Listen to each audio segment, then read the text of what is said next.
Security reason की वजह से बंद कर दिया मैच। लोगों में कोई डर का माहौल है? ना ना ना, कैसे हम अपने देश में है, डरे पाकिस्तान वाले डरे, हमें किसी बात का डर है भाई? எஸ், செக்யூரிட்டி ரீசன்ஸ்க்காக மேட்ச் கால் ஆஃப் பண்ணியிருக்காங்க. இதை நினச்சி நாங்கள் பயப்படணுமா? நாங்கள் எங்கள் கண்ட்ரியில் இருக்கோம். பயப்பட வேண்டியது பாகிஸ்தான் தான். பாரத் மாதா கி ஜெய். கேட்கறதுக்கே புல்லரிக்குது. இந்தியன் கிரிக்கெட் ஃபேன் ஒருத்தர் பார்த்தீங்கன்னா வந்து இப்போ ரீசெண்டாக இந்த PBKs vs DC மேட்ச் தரம்சாலாவில் நேத்திக்கு நடந்திருக்கும் பார்த்தீங்களா? ஸோ அந்த மேட்ச் வந்து ஃபர்ஸ்ட் இன்னிங்ஸ், அதாவது 10 ஓவர்ஸில் வந்து கால் ஆஃப் பண்ணியிருப்பாங்க. ஸோ எஸ், அவங்க கொடுத்த ரீசன் பார்த்தோன்னா வந்து ஃப்ளட்லைட்ஸ் வந்து சரியா இல்லைப்பா அப்படின்னு சொல்லியிருந்தாங்க. But everyone knows the reason. Yes, India vs Pakistan war அஃபீஷியலாக இப்போ ஸ்டார்ட் ஆகிருச்சு. பாகிஸ்தானுக்கு சான்ஸ் இருந்தது, அவங்க குவைட்டா இருந்திருந்தாங்கன்னா இந்த லெவலுக்கு டென்ஷன்ஸ் அண்ட் கேஷுவாலிட்டிஸ் ஏற்பட்டிருக்காது. இப்போ ரைட் நோ பார்த்தீங்கன்னா ரெண்டு கண்ட்ரிஸுமே வந்து அவங்க வந்து ட்ரோன்ஸ் அனுப்புறதா இருக்கட்டும், இவங்க இங்கே ட்ரோன்ஸ் அனுப்புறதா இருக்கட்டும், அண்ட் நிறைய ஃபேக்கான ரூமர்ஸ் வேற வருது கைஸ். இல்லை நானே டீட்டெயிலாக உங்களுக்கு எக்ஸ்பிளைன் பண்ணுவேன் என்ன நடக்குதுன்னு.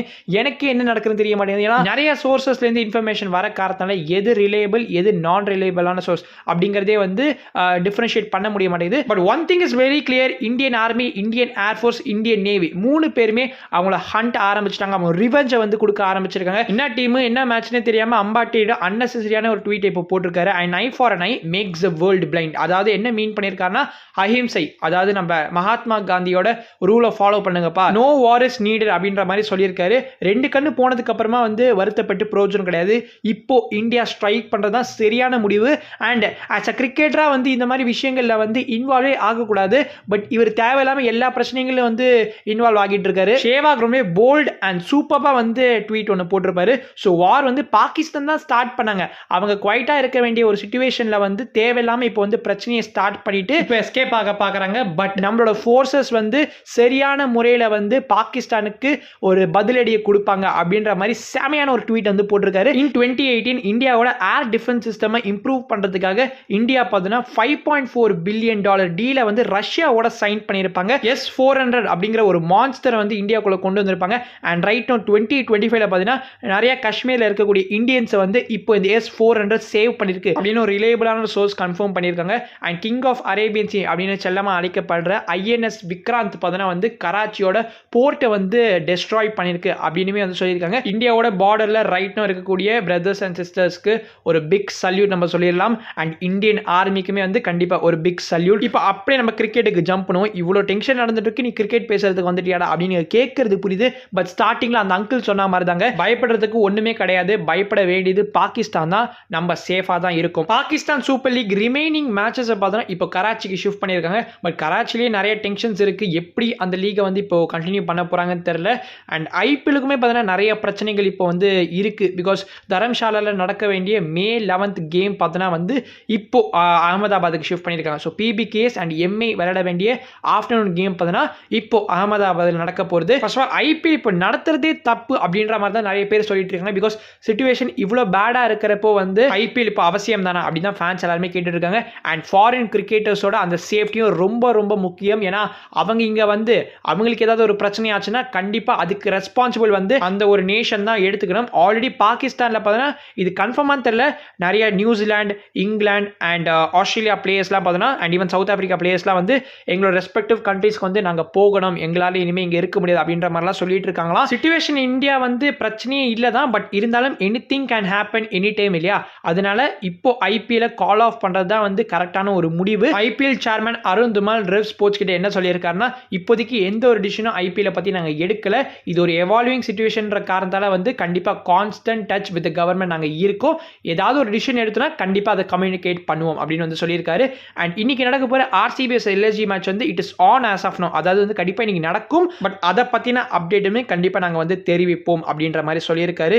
எஸ், இப்போதைக்கு IPL கால் ஆஃப் பண்ணுறதுக்கு எந்த ஒரு ஐடியாவும் இல்லை தான். பட் கண்டிப்பாக இது ஒரு எவால்விங் சிச்சுவேஷன்றனால வந்து ஐ திங்க் டிசிஷனை கண்டிப்பாக மேக் பண்ணுவாங்க. கவர்னிங் கவுன்சில் மீட்டிங்குமே பார்த்தீங்கன்னா நேற்றுக்கு IPL கண்டக்ட் பண்ணியிருக்கிறதுனால கண்டிப்பாக சில டிசிஷன்ஸ் எடுத்திருப்பாங்க. அதாவது இந்த ஸ்டேடியமில் மட்டும் இனி வரக்கூடிய மேட்சஸை வந்து கண்டக்ட் பண்ணலாம்ப்பா அப்படின்ற ஒரு முடிவு கூட எடுக்கலாம்.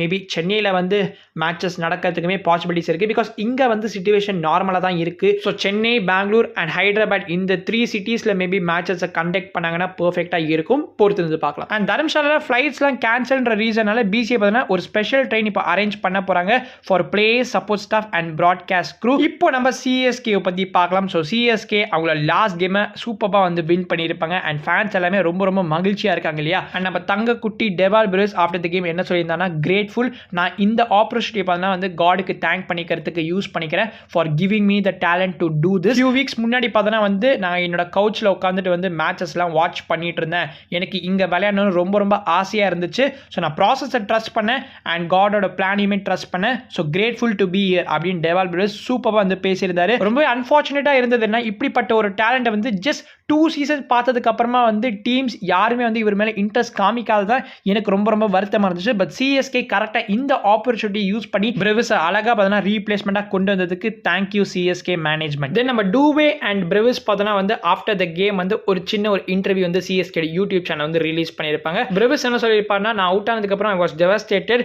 But you played calm and composed and you took the game till the end அப்படின்னு வந்து சொல்லியிருப்பாரு. ஸோ நம்ம டூபே வந்து அப்ரிஷியேட் பண்ணுற விதமாக பிரெவிஸ் வந்து பேசியிருப்பாரு. டெஃபினட்டாகவே good to see the bond between Brewers and other players. ஏன்னா டீமை ஜஸ்ட் 2 to 3 வீக்ஸ் பேக் முன்னாடி ஜாயின் பண்ணியிருந்தாரு.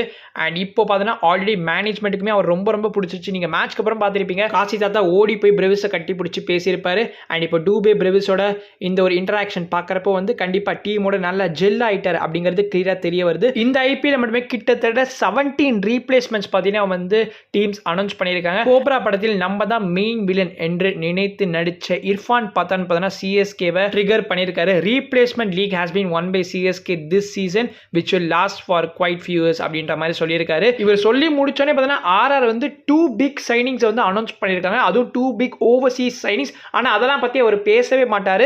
ஆர்ஆர் அவங்க ஸ்குவாடில் 6 overseas தான் இருந்த காரணத்தால் வந்து இப்போ 2 overseas பிளேயர்ஸை வந்து இந்தியன் பிளேயர்ஸ்க்கு பதிலாக ரீப்ளேஸ்மெண்ட்டாக சைன் பண்ணியிருக்காங்க. ஸோ நாண்ட்ரே பர்கர் பார்த்தீங்கன்னா வந்து சந்தீப் சர்மாவை ரீப்ளேஸ் பண்ணியிருக்காரு. நாண்ட்ரே பர்கர் இந்த வருஷம் பார்த்தீங்கன்னா டிஎஸ்கேக்காக வரப்போகிற MLC 2025 ப்ளே பண்ண போகிறாரு. தென் நெக்ஸ்ட் சைனிங் தான் வந்து சிஎஸ்கே ஃபேன்ஸுக்கு ஹார்ட் பிரேக்கிங்கான நியூஸ். பிகாஸ் இந்த பிளேயர் நெக்ஸ்ட் இயர் சிஎஸ்கேக்கு வந்தால் நம்மளோட ஓப்பனிங் பிரச்சனை இஸ் சார்ட்டட் அப்படின்ற மாதிரி தான் நம்ம இருந்தோம். ஸோ அந்த பிளேயர் பார்த்தீங்கன்னா இப்போ ஆர்ஆர் வந்து சைன் பண்ணியிருக்காங்க for base price. So Lhuandre Pretorius பார்த்தீங்கன்னா நிதிஷ் ராணா வந்து ரீப்ளேஸ் பண்ணியிருக்காரு. அண்ட் இது வந்து அன்எக்ஸ்பெக்டட் கேஸ். நான் வந்து நினச்சேன் அவர் கண்டிப்பாக வந்து நெக்ஸ்ட் இயர் ஆப்ஷனில் வந்து அதிக தொகைக்கு போக போகிறாரு. பட் இப்போ வந்து ஜஸ்ட் பேஸ் ப்ரைஸ்க்கு அவரை பிக் பண்ணியிருக்காங்கன்னா கண்டிப்பாக அவர் நெக்ஸ்ட் சீசன்லையுமே அதே தொகைக்கு தான் ப்ளே பண்ணுற மாதிரி இருக்கும்.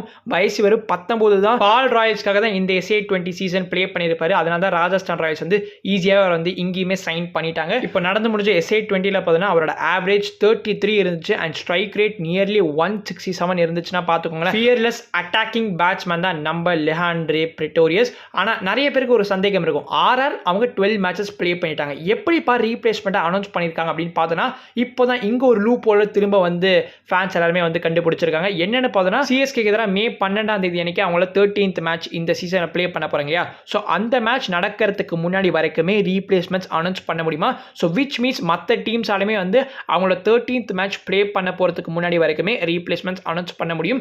அண்ட் பிபிகேஸுமே பார்த்தீங்கன்னா இப்போ பிளே ஆஃப்ஸ் கூட ஒரு காலை எடுத்து வச்ச காரணத்தால் வந்து மேக்ஸ்வெலோட ரீப்ளேஸ்மெண்ட்டாக வந்து மிச்சல் ஓவனை சைன் பண்ணியிருந்தாங்க. மிச்சல் ஓவன் ஆஸ்திரேலியன், இவருமே சிஎஸ்கேயோட ரேடாரில் வந்து நெக்ஸ்ட் சீசனுக்கு இருந்தார். நல்ல ஒரு பிளேயர் அண்ட் ஹோபார்ட் ஹரிகேன்ஸோட ஃபேனாக வந்து 2015 சீசனில் வந்து இவர் இருந்திருப்பாரு. ஒரு ஆர்டன் ஃபேனை கண்டிப்பாக சொல்லலாம். ஸோ அந்த டீமுக்காக பார்த்தோன்னா இப்போ நடந்து முடிஞ்ச பிபிஎல் சீசனில் வந்து ஃபைனல்ஸில் 100 போட்டு மேட்சை வின் பண்ணி கொடுத்துருப்பாரு. சரியான பிளேயர் கேஸ் இவருமே. அண்ட் நம்ம ஹேமங் பாதானி எப்பயும் அனௌன்ஸ் பண்ண வேண்டிய ரீப்ளேஸ்மெண்ட்டை இப்போ அனௌன்ஸ் பண்ணியிருக்காரு. ஸோ டிசி பார்த்தீங்கன்னா ஹாரி புரூக்கோட ரீப்ளேஸ்மெண்ட்டை ஃபைனலி கன்ஃபார்ம் பண்ணியிருக்காங்க. செடிகுல்லா அத்தல் அப்படிங்கிற ஆப்கானிஸ்தான் வீரரை வந்து சைன் பண்ணியிருக்காங்க. T20ல இவரோட ஸ்டாட்ஸ் வந்து புவராக தான் இருந்திருக்கு. மீடியோக்கர் பேட்டிங் தான் T20ல. எந்த ஒரு கான்ஃபிடன்ஸ்ல வந்து இவர் இப்போ வந்து சைன் பண்ணியிருக்காங்க அப்படிங்கிறது தெரியல. கண்டிப்பாக இப்போ சைன் பண்ணியிருக்காங்க. நெக்ஸ்ட் சீசனுமே இவர் ரீட்டைன் பண்ணுறதுக்கான பாசிபிலிட்டிஸ் தான் அதிகமாக இருக்கு. அண்ட் லேட்டஸ்ட்டாக ஆர்சிபி ஒரு சரியான சைனிங் வந்து பண்ணியிருப்பாங்க. தேவ்தத் படிக்கலோட ரீப்ளேஸ்மெண்ட்டாக மயங்க் அகர்வாலை அனௌன்ஸ் பண்ணியிருந்தாங்க. தேவ்தத் படிக்கல் சரியான டச்சில் இருந்தார். He looked in a great form. அன்ஃபார்ச்சுனேட்டாக இப்போ பிளே ஆஃப்ஸில் அவரை மிஸ் பண்ண போகிறாங்க. நாட் ஓன்லி தேவ்தத் படிக்கல், அவங்களுக்கு வந்து ஃபில் சார்ட்டுமே இன்ஜுரியில் தான் இருக்கார். அதுக்கு பதிலாக தான் வந்து ஜேக்கப் பத்தல் இப்போ ப்ளே பண்ணிட்டு வராரு. நீங்கள் சிஎஸ்கே கேம்லேயே பார்த்துருப்பீங்க. தென் பார்த்தோன்னா நம்ம கேப்டன் கேப்டன் பட்டிதருக்குமே ஒரு இன்ஜுரி இருக்கு போல.